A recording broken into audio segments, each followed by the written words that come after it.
Ayun guys, paano nga ba tayo nag-a-adjust ng ating chronometer, no?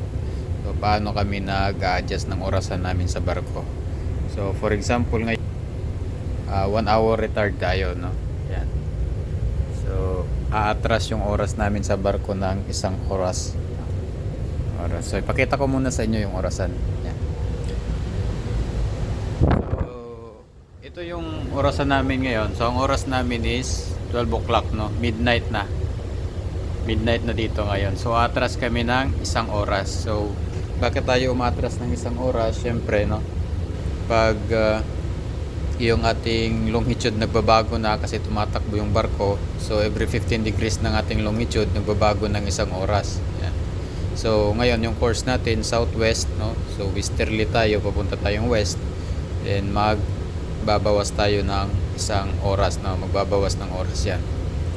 So ayan, so sa ngayon, alas 12, then makikita natin mamaya tatakbo yan pagka in-adjust na natin yung chronometer, no?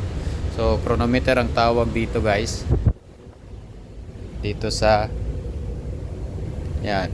So, tayin ko lang to.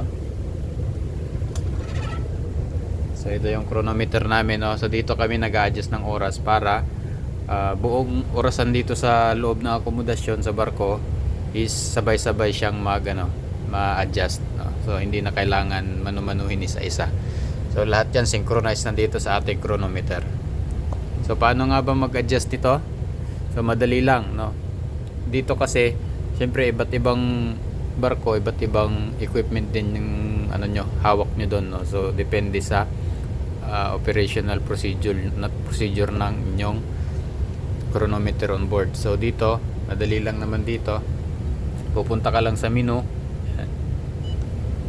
And tapos ilalagay mo lang yung password. Normally naman ang password is binibigayan ng inyong karelyebo. So no need to worry, no? So ayan. Tapos punta ka lang dito sa my time zone. Pag nandiyan ka na sa time zone, so ayan, ngayon nasa -2 tayo, no? So magma-minus pa ako ng isa. Yan. So -3 na.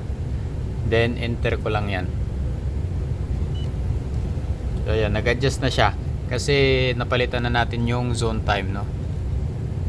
So 2300. So tingnan natin ngayon yung orasan natin sa harap kung talagang nag-adjust siya.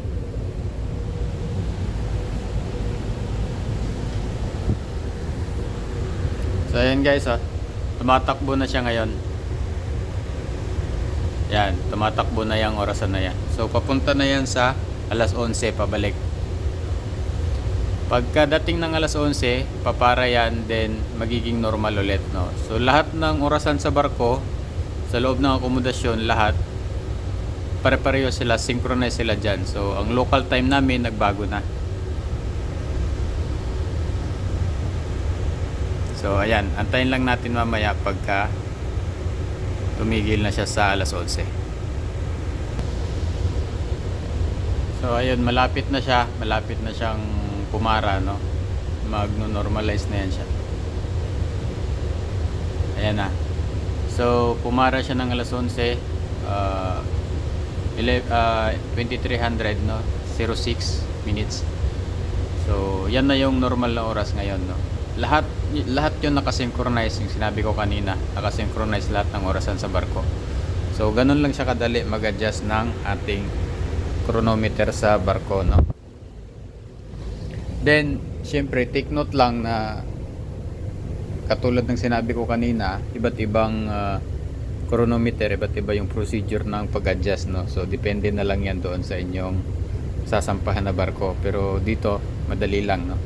And then wag nyo rin kakalimutan syempre i-logbook nyo, isulat nyo sa logbook yung oras kung kailan kayo nag-adjust ng chronometer. At syempre meron din tayong chronometer log, no? Importante din yan, no? Minsan may nagche-check niyan. So yun lang, napakadali lang paano mag-adjust ng ating oras sa barko, no? Ganun lang kasimple.